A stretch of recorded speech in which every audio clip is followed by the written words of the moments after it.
Durablement vôtre pour un monde viable, vivable et vivant.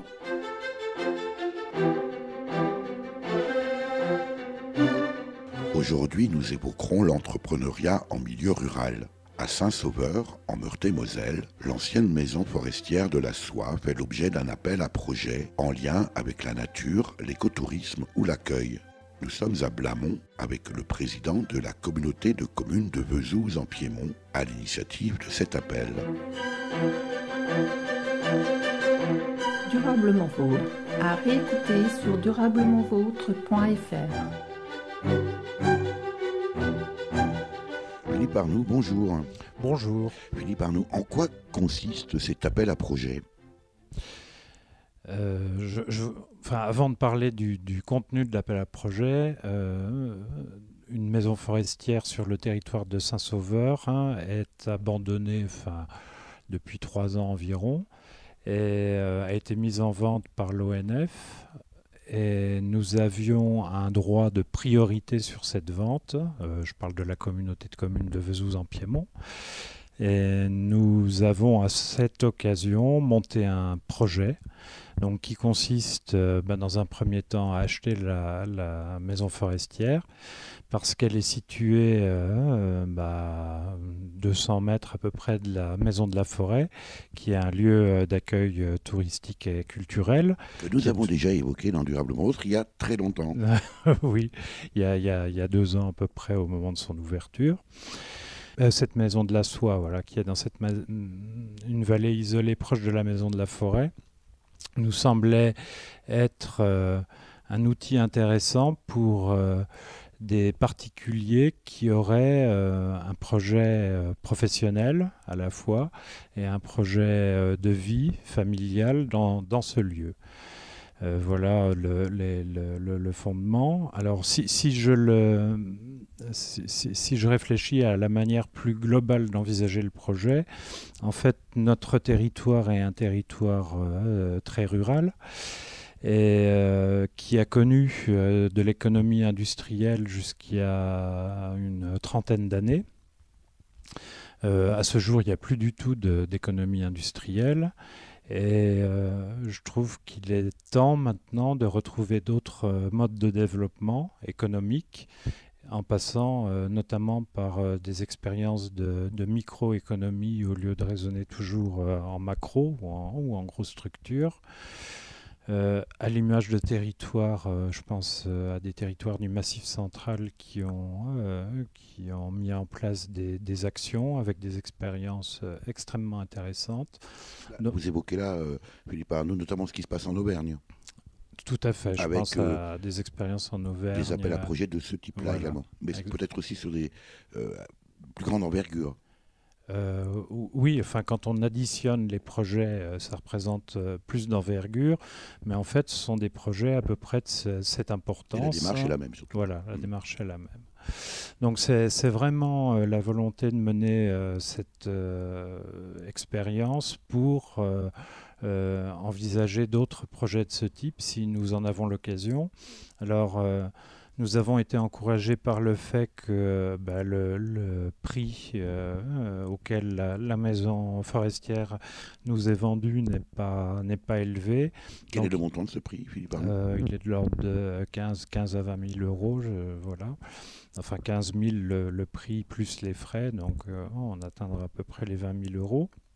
Donc, ce qui permet vraiment d'avoir un effet de levier pour les personnes qui seront choisies dans l'appel à projet, puisque le prix de revient sera extrêmement faible.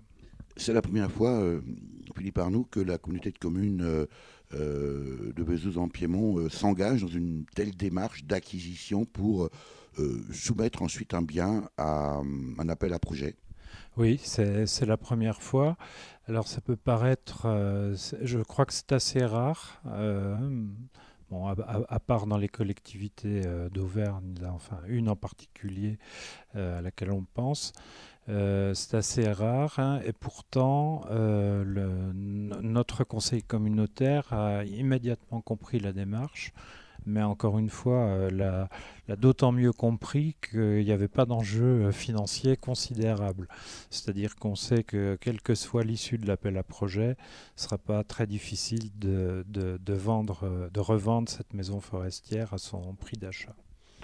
Pour combien de temps pendant combien de temps peut-on répondre à cet appel à projet? Parce que j'imagine qu'il y a bien sûr un début, mais aussi une fin. À un moment donné, vous allez devoir vous prononcer. Puis ensuite, je vous poserai la question, Philippe Arnoux, de savoir quel est le cahier des charges pour répondre à cet appel à projet. Parce que j'imagine, j'espère en tout cas, vous qui êtes en territoire rural, qu'il y aura bien sûr un lien avec le développement même de ce territoire.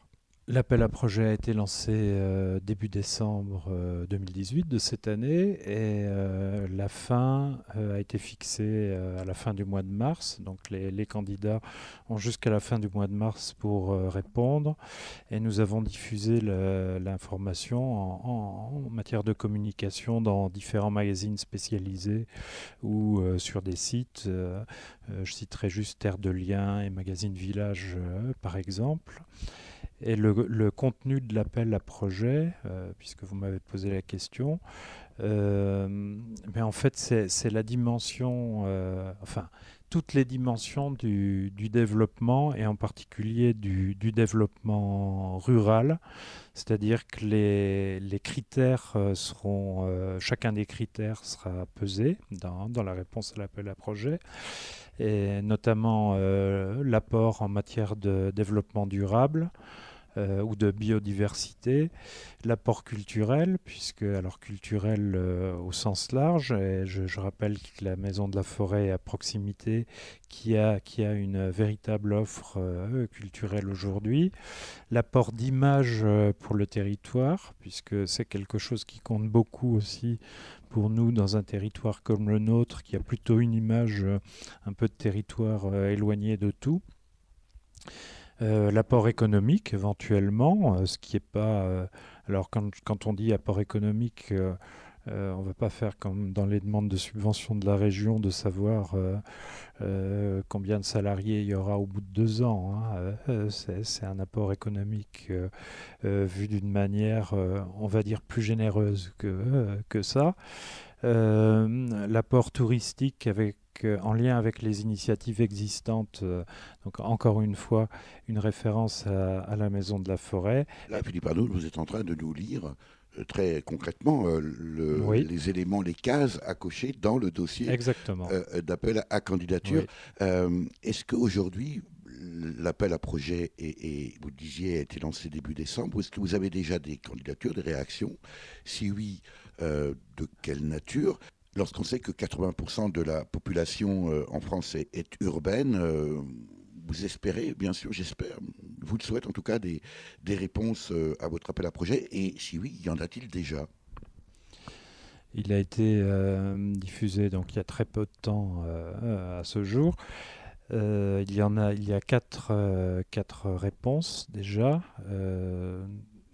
Qui ont bien compris le sujet, puisqu'il y a un projet d'étape équestre, un autre de permaculture, puisqu'il y a le terrain, enfin l'assiette du terrain de cette maison forestière est d'environ 1 hectare, donc ça permet déjà en permaculture de faire des choses. Et je m'aperçois qu'on n'a pas précisé encore, Philippe Arnoux, la taille de la maison, en tout cas la surface habitable de cette maison. La surface habitable est d'environ 140 mètres carrés, donc ça permet déjà à une famille relativement importante. Et il y a 6 pièces principales dans cette maison, plus des annexes qui peuvent servir à une activité, et y compris une activité d'accueil, parce qu'une des annexes pourrait être facilement aménagée en logement. Ça veut dire que vous retiendrez prioritairement, Philippe Arnoux, des candidats s'inscrivant vraiment dans une démarche de développement durable. C'est un critère de sélection pour vous? Oui.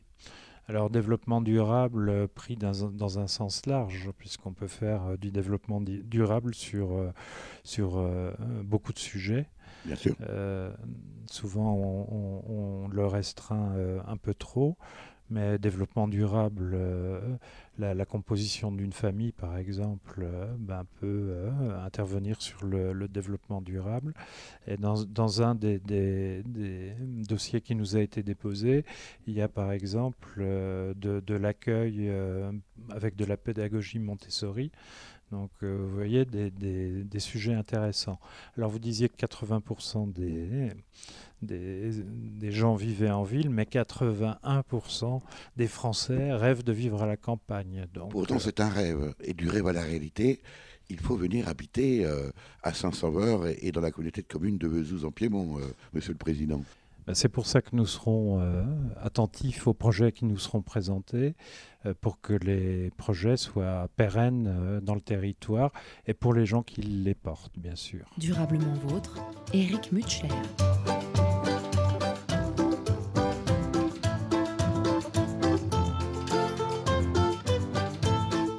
Dans le matin, la v'là qui s'avance parmi des vagues de dentelle, de rose corvelle la recouvrance, la forêt sur la rade. Buvons encore un coup, all away, hissé au far away, I'll go. Buvons-le pour les beaux gréments qui sont toujours vivants. Les grands mâts, ce sont des grands chênes, et les tapes-culs sont des frênes, les étrons des gueules de misaine. La forêt sur la rade, buvons encore un coup. All away, hissé au far away, I'll go. Buvons-le pour des beaux gréments qui sont toujours vivants. Pour feuillage, des phoques, des huniers et des verges pour branchage, les écureuils sont des gaviers. La forêt sur la rade, buvons encore un coup. All away, hissé au far away, I'll go. Buvons-le pour les beaux gréments qui sont toujours vivants. Blanches comme les cerisiers du printemps, rouges comme les draps blancs d'automne, de saison la prennent en même temps. La forêt sur la rade, buvons encore un coup. All away, hissé au far away, I'll go. Buvons-le pour les beaux gréments qui sont toujours vivants. Et dans le soir, la v'là de retour, comme auréolé de gloire, tous ces beaux arbres en contre-jour, la forêt sur la rade, buvons encore un coup. All away, hissé au far away, I'll go. Buvons-le pour les beaux gréments qui sont toujours vivants. La voici à quai sous la lune, telle une futaie en décembre, nus ses esparres et ses bas de une. La forêt sur la rade, buvons encore un coup. All away, hissé au far away, I'll go.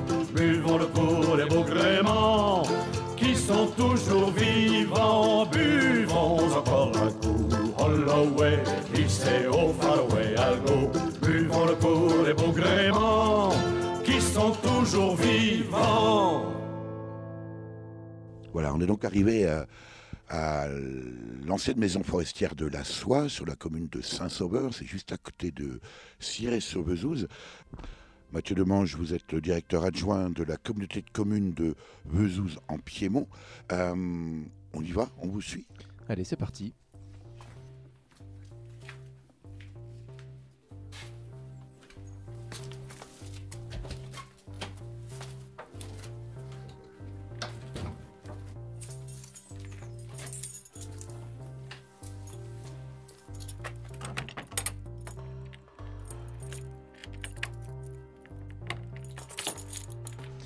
Donc je vous commente un petit peu le lieu. On est venu pour ça quand même. Voilà, donc on entre sur le côté par un petit appentis en bois.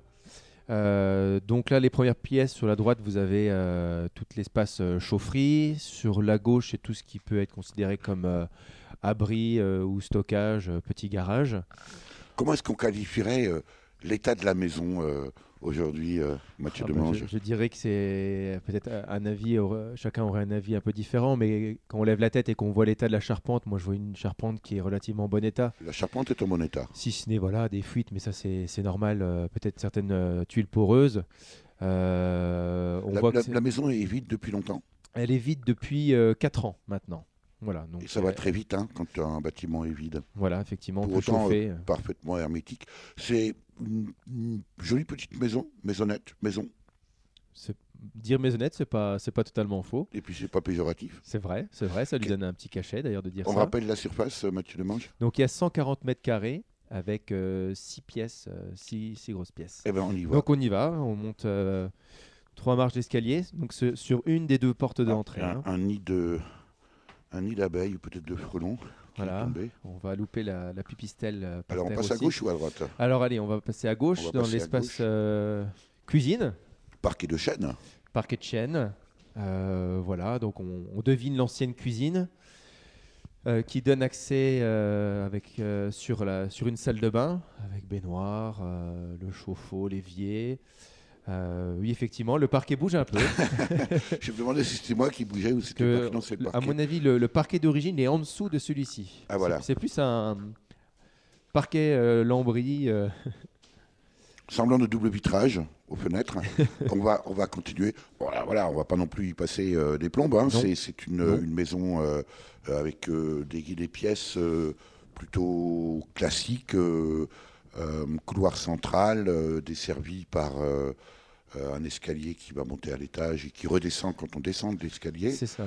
En bas, il y a combien de pièces, Mathieu? Donc en bas, il y a 4 pièces. Mhm. Il y a déjà 4 pièces. Bon, une considérée comme une grande pièce qui pourrait être le mur pourrait être coupé. Celle-là, avec là pour le coup, alors je pense que dans la pièce d'à côté, ça doit être le même type de sol où on a effectivement ça. remis un parquet. C'est ça. Là, on est plutôt sur des planches larges Et d'origine. et d'origine. Voilà, donc je pense effectivement qu'il y a la même chose de l'autre côté. On peut dire quand même qu'il y a à peu près tout à refaire. C'est ça. On C'est garde, bien on résumé. garde les murs. Voilà, on va dire qu'il y a des bonnes surfaces à exploiter, C'est ça. mais il y a tout à refaire. Voilà. Il y a tout à refaire. Le Il y a gros il y a à œuvre peu près est rien très aux bien. normes, quoi. Comment Il y a à peu près rien aux normes.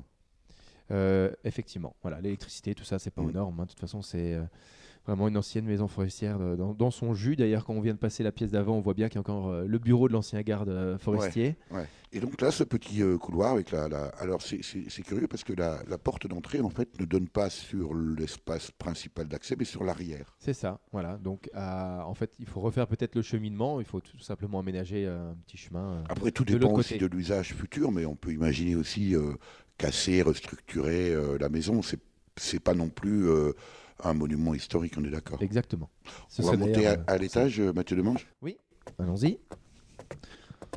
Voilà, on a un bel escalier en bois.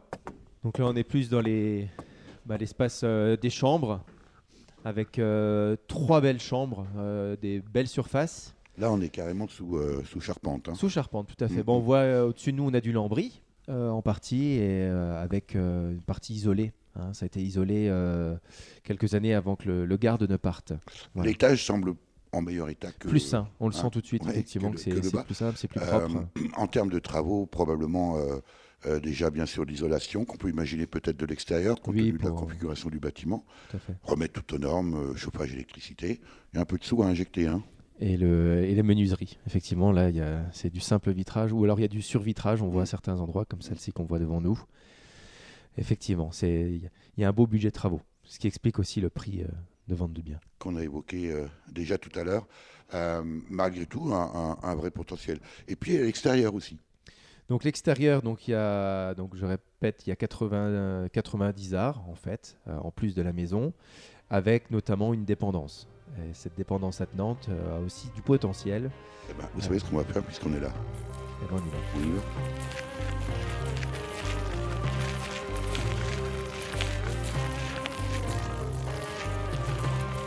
Durablement vôtre, Éric Mutschler.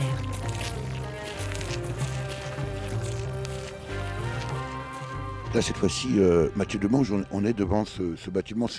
Comment est-ce qu'on pourrait qualifier ça C'est la dépendance. Oui, Petite dépendance. Oui, petite dépendance avec 2 espaces garage, abri bois, Forcément, l'abri bois. voilà. On est dans une maison forestière. l'ancien poulailler, l'ancienne porcherie, On va, et avec un accès vers une grande on peut salle. entrer, vous avez la clé? Oui. Ah oui, alors tout est encore en place. Ça. Il y a encore, on est vraiment dans le jus. On voit encore les anciennes chaussures de l'ancien garde, les bidons, les protections de guide de la tronçonneuse. C'est pas une mise en scène de la communauté de communes. Ah, pas du tout. Là, vous voyez que vous êtes vraiment dans le vrai. Quand on dit que c'est une ancienne maison forestière. C'est une ancienne maison forestière. Voilà. Probablement le poulailler, le pied réduit là. Ah oui, on est obligé de conserver tout ça par la suite, on est bien d'accord. On est bien d'accord. Mais après, si les gens continuent à avoir des volailles, c'est tout aussi bien. Ça peut servir. L'escalier, on vous suit, Mathieu. Allez, on va donc là, on va à l'étage. Donc l'étage de cet appentis. Oui. Il y avait donc avant des poules, des cochons. Et là donc à l'étage de cet appentis, on est là aussi sous toiture. Ça a l'air plus récent que le bâtiment principal, que la maison elle-même. C'est vrai que ça a l'air plus récent. La charpente, on a vraiment l'impression qu'elle a été refaite limite après la tempête de 99. Ça peut servir. Mais la tempête, hein. Elle est vraiment dans un très bon état. Les tuiles, on voit, voilà, tout est vraiment. Ça peut servir de grenier à grains, de grenier à foin. Tout à fait. Je pense que c'était d'ailleurs même son ancien usage. Aménagé aussi pour d'autres fonctions. Ça peut être aménagé en une grande salle. On appelle ça des gerbières. Ah oui, d'accord. Oui, les menuiseries qui donnent sur l'extérieur, où on jetait les bottes de foin. Pour passer les gerbes. Dans le temps, il y a encore des panneaux de travaux forestiers. Beaucoup de bidons. Hein, Oui, on va pas demander ce qu'il y a dedans. On va pas demander ce qu'il y a dedans, on imagine bien. Voilà. On va faire un tour encore, Mathieu Demange, aussi sur les extérieurs. Vous disiez 80-90 arts. Oui, c'est ça. On va aller voir là tout ça. Allons-y.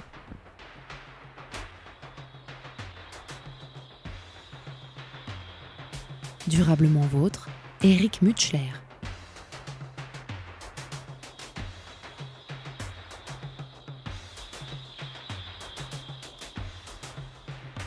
Voilà, on est ressorti de cet appentis. Alors, on est face à l'appentis, la maison forestière à notre gauche.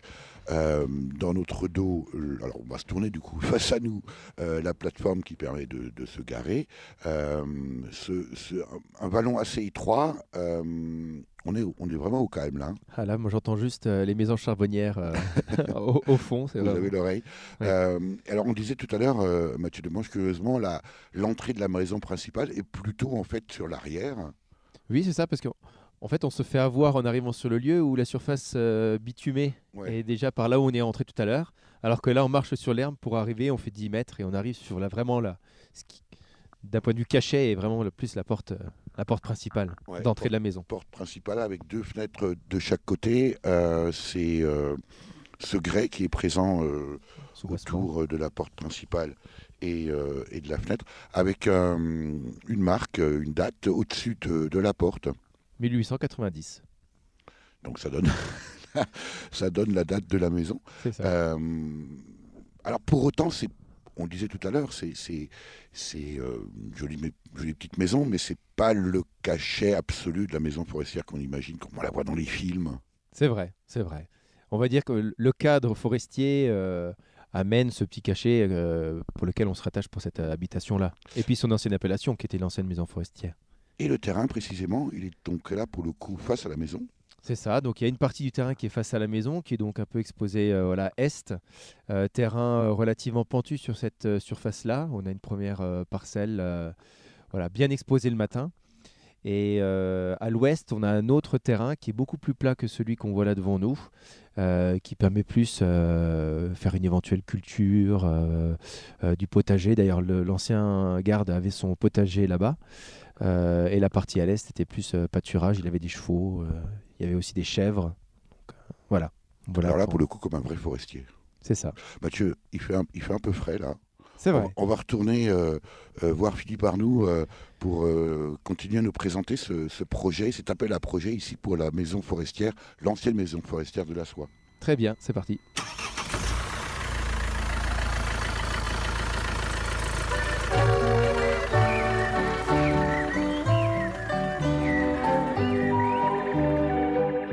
Es liegt der Wald im letzten Abendschimmer. Der Nebel steigt herauf vom Wiesengrund. Der alte Förster sitzt in seinem Zimmer und streichelt traumverloren seinen Hund. Da Das alte Försterhaus, dort wo die Tannen stehen, das hat Jahr ein, Jahr aus viel Freud und Leid gesehen. Es hörte oft im Wald den Kuckuck schlagen und in den Wipfeln hat der Wind gesaust. Oft hat der Sturm in regenschweren Tagen so wild sein grün bemoostes Dach umbraust.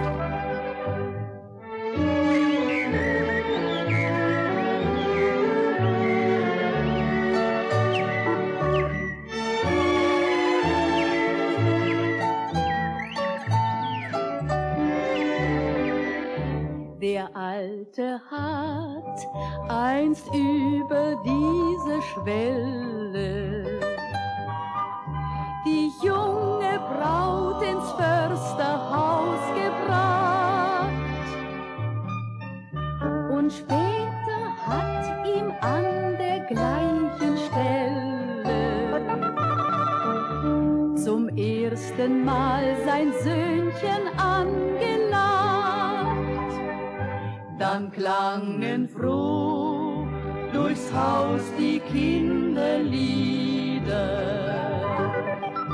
Die Zeit verging, geschieden musste sein. Der Sohn zog aus und kehrte niemals wieder. Dann starb die Frau, der Förster blieb allein. Durablement vôtre, Eric Mutschler. Försterhaus, dort wo die Tannen stehen, das hat Jahr ein, Jahr aus viel Freud und Leid gesehen. Das alte Försterhaus hat Freud und Leid gesehen. Nous sommes revenus bien au chaud à la communauté de communes de Vezouze en Piémont, ici à Blamont, c'est en Meurthe-et-Moselle. Philippe Arnoux, on vient de voir donc cette maison forestière de la Soie qui fait l'objet d'un appel à projet.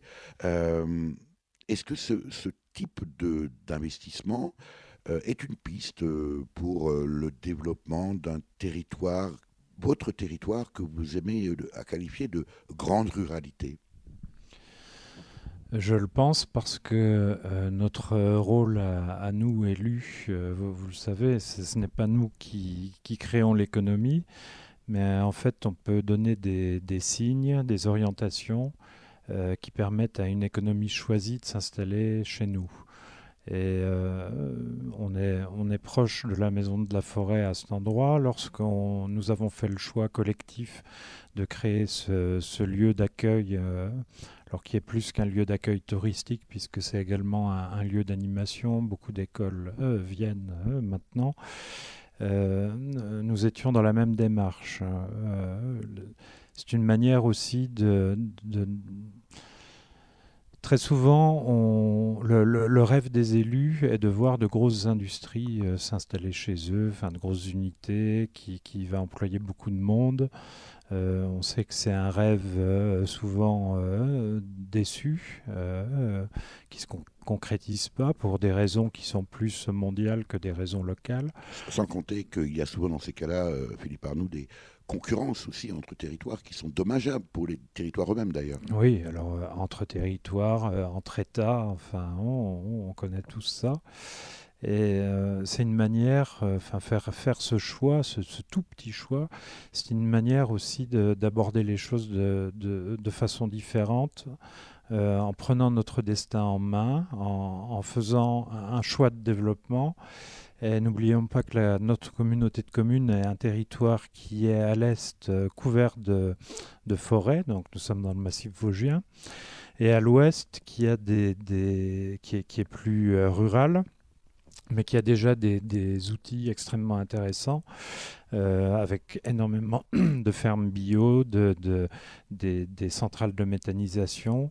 Donc il y a déjà une logique de développement qui est, je pense, qui anticipe un peu ce qu'on pourrait voir arriver ailleurs. Et il n'est pas toujours bon, Philippe Arnoux, d'être visionnaire, notamment quand on fait de la politique comme vous. Est-ce que c'est une démarche fortement impulsée par Philippe Arnoux, président de la communauté de communes de Bezouze en Piémont, ou est-ce que c'est une volonté délibérée, enthousiaste de l'ensemble des conseillers communautaires? Si on prend l'exemple de la maison forestière de la Soie, encore une fois, c'est l'occasion qui nous a permis de réaliser ça. Mais les élus, enfin, il faut que quelqu'un ait l'idée à un moment, simplement. Mais les élus sont vraiment associés à ce choix. Et je pourrais dire la même chose de la Maison de la Forêt à l'origine. Encore, il faut que quelqu'un ait l'initiative, mais l'essentiel, c'est que tout le monde soit sur le même bateau et accompagne le projet avec la même foi, à défaut de la même intensité. Est-ce que c'est l'avenir, Philippe Arnoux, ce type de démarche on le disait tout à l'heure, c'est la première fois que votre communauté de communes, en l'occurrence de Bezouze en Piémont, se lance dans ce type d'initiative. Est-ce que c'est l'avenir que des collectivités, notamment et peut-être surtout et essentiellement dans des espaces ruraux, participent comme ça à la prise en main? Finalement, c'est une manière aussi d'associer la population à la prise en main de son destin. Ce type de démarche, vous pensez que c'est occasionnel ou est-ce que, là encore une fois, est-ce que c'est l'avenir? J'espère que c'est l'avenir parce qu'on se rend bien compte qu'il y a une rupture actuellement entre la population, enfin je parle d'une manière générale, et les gens qui prennent les décisions. Donc il est extrêmement important d'associer un maximum de monde aux décisions qui sont prises. Et je pense que si on ne se comporte pas comme ça, on s'expose à de graves problèmes. Mais il faut le faire avec sincérité. On a vu énormément d'initiatives dites consultatives qui étaient des faux-semblants ou des alibis pour pouvoir prendre les décisions seuls. Philippe Arnoux, j'imagine bien sûr que vous n'allez pas décider seul, vous n'allez pas retenir seul le candidat ultime qui va être le lauréat de cet appel à projet sur la maison forestière de la Soie. De la soie, rien à voir avec le tissu, avec la soie, hein, c'est S-O-Y-E. Néanmoins, votre rêve intime, votre souhait, votre désir pour l'avenir de cette maison forestière, Philippe Arnoux, ce serait quoi? Moi-même, à titre personnel, j'avais envie de déposer un dossier, vous voyez, parce que je trouvais ça vraiment Ça, intéressant. c'est vraiment de l'application, Monsieur le Président. Donc je vais pas vous parler de mon projet à moi ou de mon rêve à moi. J'avais bien eu des idées. Et non, je pense qu'on peut avoir des projets qui nous étonnent, c'est-à-dire je préfère ne pas avoir d'a priori. À partir du moment où les dimensions que j'ai exposées sont respectées, quelques-unes des dimensions sont là, je veux surtout pas qu'on ait d'a priori, donc je peux pas répondre à cette question précisément. Les candidatures sont pour l'instant plutôt locales. Vous imaginez des candidats venant de l'autre bout du territoire national, et peut-être même, après tout, on n'est pas très très éloigné non plus de l'Allemagne, de la Suisse ou du Luxembourg. Est-ce qu'on peut imaginer, Philippe Arnoux, qu'il y ait des candidats étrangers rêvant de s'installer dans la communauté de communes de Bezouze en Piémont? Le mode de diffusion de l'information est plutôt national, donc ouais, il ne passe pas les frontières, enfin, sauf pour ceux qui lisent bien le français et qui consultent Internet. Oui, j'imagine qu'on peut tout à fait avoir des candidats de l'extérieur du territoire.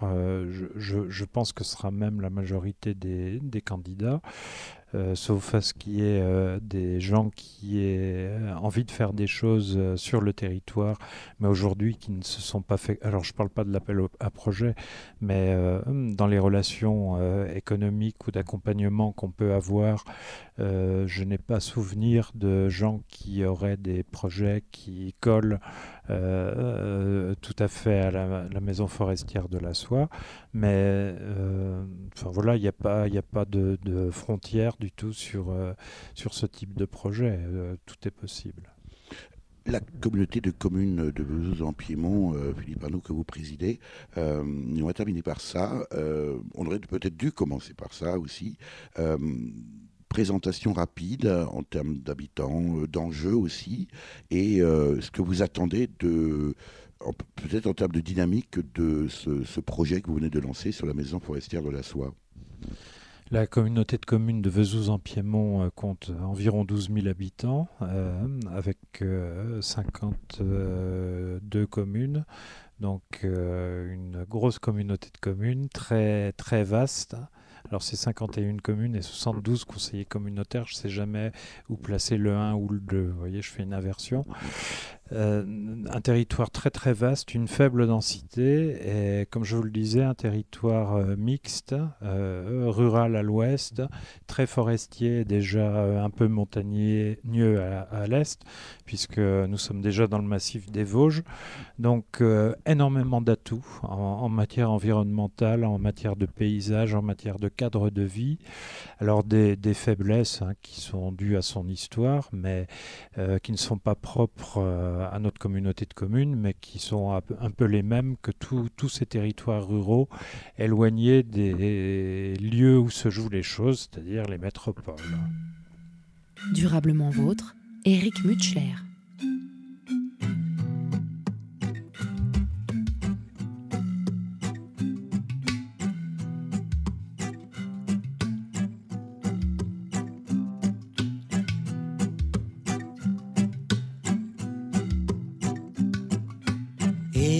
Je crois que j'ai besoin d'un peu d'air frais, d'une balade en forêt, je sais plus trop ce que je fais, la vie use. Et j'aime pas du tout ce que je fais, mais bon j'ai une bonne pêche, je suis un homme mûr, j'ai des mômes, une voiture. Et tu sais mon choix est fait, je peux plus revenir en arrière, tu parles d'une carrière dans une firme planétaire. Et je fais partie des gens qui gagnent leur argent sur notre atmosphère.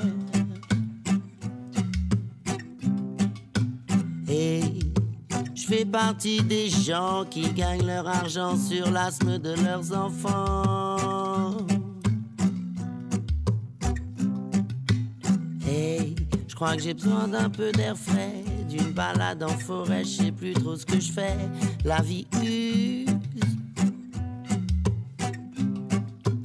Et j'aime pas du tout ce que je fais, mais bon j'ai une bonne pêche, je suis un homme mûr, j'ai des mômes, une voiture. Et après tout j'ai choisi, ainsi va la vie et le monde vieillit. Et dans 3 ans c'est la retraite, je sauverai pas la planète, je vais pas me prendre la tête, non, pas me prendre la tête, non, non. Et je fais partie des gens qui vous laissent un futur avec emmerdement et tonne bordure. Moi, je fais partie des gens qui vous laissent un futur bourré d'armement, au minimum d'air pur.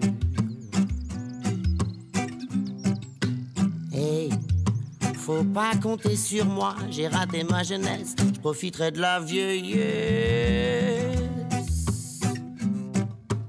Hey, faut pas compter sur moi, dans ce bordel y'a plus que toi, dans ce bordel y'a plus que toi.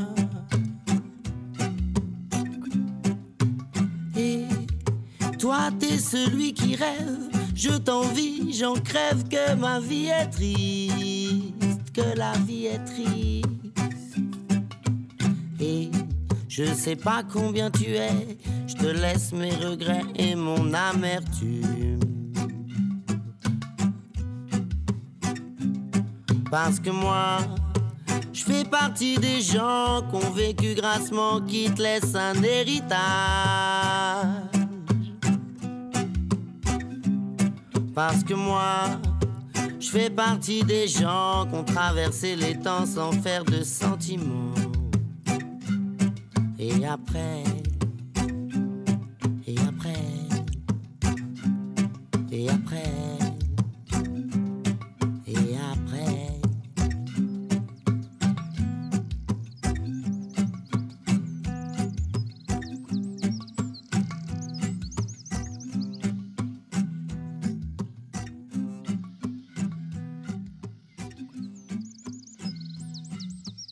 Philippe Arnoux, on a bien entendu dans votre propos jusqu'à présent, en tout cas on décèle une sensibilité à l'écologie, au développement durable.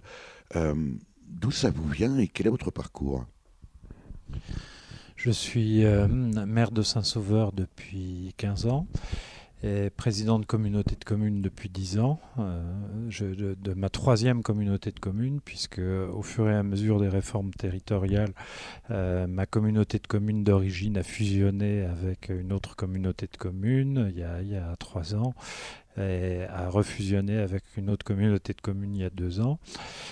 En ce qui concerne ma fibre, développement durable, je suis un urbain puisque j'ai passé mon enfance en ville, en Moselle, et je partage ma vie actuellement pour des raisons professionnelles entre Nancy et mon territoire de Vesouz en Piémont, ce qui fait que j'ai je pense une bonne vision qui est assez, je dirais pas qu'elle est rare, mais elle est rarement partagée, des enjeux de la ruralité par rapport au monde urbain. Alors sans vouloir les opposer complètement, mais il faut dire qu'on a été servi là, en matière de réforme territoriale depuis une dizaine d'années, qui ont accentué les mouvements naturels qui visait à concentrer et les richesses et la population et les activités. Et les activités, j'allais le dire, la culture, etc., dans les métropoles, et qui laissait de plus en plus tomber les territoires éloignés. Alors je dirais pas territoires ruraux, parce que ça veut pas dire grand-chose. Tout à l'heure, j'étais à une réunion avec un président de communauté de communes qui me disait qu'il ne considérait pas sa commune comme rurale ou avec les mêmes enjeux qu'une communauté de communes comme la nôtre, simplement parce que sa communauté de communes est très proche de la ville. Donc, et sa commune même, il ne voit pas un gilet jaune sur un tableau de bord dans sa commune, qui est pourtant un village peut-être de 150 habitants. Que faites-vous dans la vie professionnellement, Philippe Arnoux? Je travaille dans une banque. Et vous parvenez à cumuler des activités professionnelles, j'imagine, prenantes avec celle de président de communauté de communes comme celle de Vesouz en Piémont. Ça devient un quasi-métier. Oui, alors c'est au prix de ma vie de famille, de ma vie privée, puisque c'est vrai que je dis toujours que je travaille tous les soirs et tous les week-ends, c'est-à-dire je ne sais pas ce que c'est qu'un jour de repos, sauf lorsque je pars une semaine loin de toutes les préoccupations locales, mais vous voyez, la preuve, je suis toujours là. L'invité de Durablement Vôtre, coup de gueule ou coup de cœur?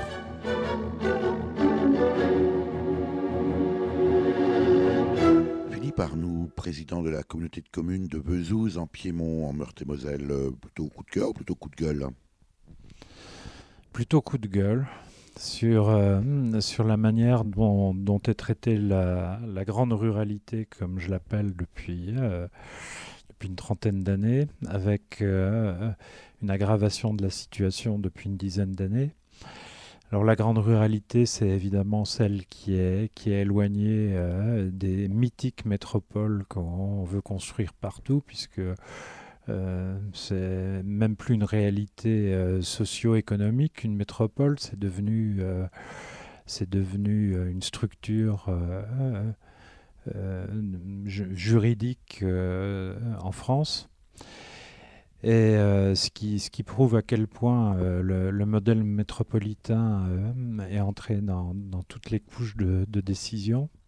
Et dans ce modèle métropolitain, il est vrai que les élus ruraux ont du mal à s'y retrouver, alors qu'ils ont, pour côtoyer tous les jours, je peux le dire, ils ont plein de ressources.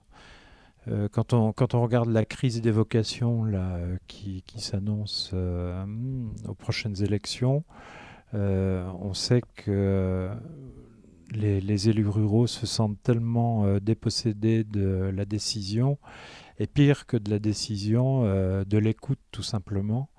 Il y a un découragement profond. Alors, ce coup de gueule, je pourrais pour la première fois, ce que j'aurais pas fait il y a un an, je pourrais presque le transformer pas en coup de cœur, mais en tout cas en signe d'espoir. Bon, actuellement, on a des événements où des gens sont en train de se rassembler sur les ronds-points. Je ne sais pas combien de temps ça va durer, mais c'est un signe qu'il se passe quelque chose. Vous parlez des gilets jaunes, bien sûr. Je parle des gilets jaunes. Et alors, je ne veux pas utiliser ça de façon opportuniste du tout, puisque ce que je vous dis, et tout le monde le sait, je le dis depuis des années, c'est-à-dire ce désarroi qu'on peut ressentir quand on vit ici dans nos villages, où les gens de la grande ruralité n'ont plus de repères, et surtout avec l'éloignement des services et de la considération. Donc, ce mouvement ne me surprend pas. Dans ce cadre-là, j'ai quand même un espoir, c'est de voir des choses bouger, c'est-à-dire une prise de conscience à un autre niveau. Parce que je l'ai souvent dit, et je le dis souvent à mes collègues, c'est de la part des élites nationales notamment, c'est pas de la méchanceté, ils sont pas plus méchants que nous, mais simplement ils ne savent pas, ils ne nous connaissent pas, ils ne savent plus, ils n'ont plus vécu, ce sont des gens qui n'ont pas vécu en milieu rural, et très souvent les nouvelles générations n'ont même plus de grands-parents qui ont vécu en milieu rural, donc il y a une complète méconnaissance de ce mode de vie, de ces forces, parce qu'il y en a énormément. Quand on vit ici, on sait qu'il y a de la solidarité, il y a de la proximité, il y a des tas de valeurs qui se sont malgré tout estompées depuis une dizaine d'années, je trouve, avec le modèle de consommation effréné, mais il en reste quand même quelque chose.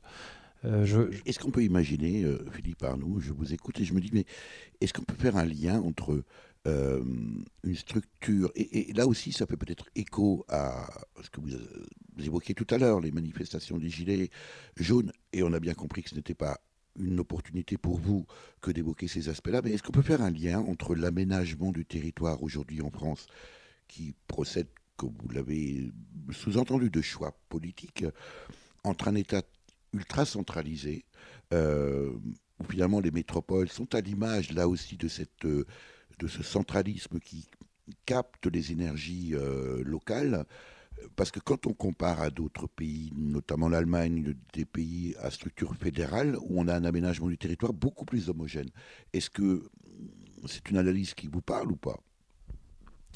C'est une analyse qui me parle, puisque même dans l'économie privée, je pense que le problème de la France est le même, c'est-à-dire qu'on a une vision extrêmement verticale des choses. Alors, quand il s'agit de l'État, on parle de jacobinisme, mais en matière de décentralisation, ce n'est pas mieux, parce que vous avez les baronnies qui sont pires que le jacobinisme centralisateur de l'État. Et dans l'économie privée, on a le même problème, c'est-à-dire que si on nous compare à l'Allemagne, en Allemagne, on a une espèce de management horizontal, où on travaille en mode projet. En France, on continue à avoir un management complètement vertical, où la décision vient d'en haut et s'impose en bas. Donc si on ne réfléchit pas à ce que nous avons dans nos gènes en tant que Français, puisque c'est tellement implanté que c'est quasiment génétique, si on ne remet pas en cause ça, je pense que ce sera très difficile et à tout point de vue, sur le plan social, mais également sur le plan économique. Et ça nécessite aussi, Philippe Arnoux, que le citoyen se réapproprie peut-être sa dimension citoyenne, justement, après peut-être des décennies ou peut-être même des siècles de forme de servilité. Le terme est peut-être un peu fort, mais on n'en est quand même pas très loin. Ça veut dire aussi qu'il y a une forme d'éducation citoyenne à remettre sur la table. Bien sûr, et c'est ce que nous essayons de faire, nous, dans notre politique jeunesse, qui est très offensive. On y consacre une grosse partie de notre budget, c'est-à-dire dès l'enfance, essayer de faire de nos enfants des citoyens qui comprendront les choses. Et puis après, sur le plan pratique, actuellement, nous avons une démarche par rapport à la mobilité, puisque étant éloigné des grands centres, c'est un enjeu important. Et encore une fois, c'est pas les gilets jaunes qui nous ont fait faire ça, puisque c'est lancé depuis le début de l'année. Et sur ces sujets-là, nous associons la population dans des groupes de travail et nous y tenons beaucoup. Merci Philippe Arnoux. Merci. Voilà pour ce reportage sur l'ancienne maison forestière de la Soie à Saint-Sauveur, en Meurthe-et-Moselle, qui fait l'objet d'un appel à projet en lien avec la nature, l'écotourisme ou l'accueil, lancé par la communauté de communes de Vesoul-en-Piémont, avec Philippe Arnoux et Mathieu Demange, respectivement président et directeur adjoint de la communauté de communes de Vesoul-en-Piémont. Pour en savoir plus et pourquoi pas déposer votre candidature, vous avez jusqu'au 29 mars 2019, rendez-vous sur ccvp.fr. C'est à la page Les projets dans la rubrique La communauté. Vous avez pu écouter dans l'ordre La forêt sur la rade par Gilles Servat, paru sur l'album C'est ça que l'on aime vivre avec, sorti en 2013. Das alte Försterhaus, la vieille maison forestière, par le groupe allemand Friedelhensch und die Zypris, sorti en 78 tours en 1954. Et enfin, Balade en forêt par le groupe Trio, paru sur l'album Grain de sable, sorti en 2003. Merci à Véronique Olivier à la réalisation. Vous pouvez réécouter cette émission dès la semaine qui suit sa première diffusion sur le site www.durablementvôtre.fr.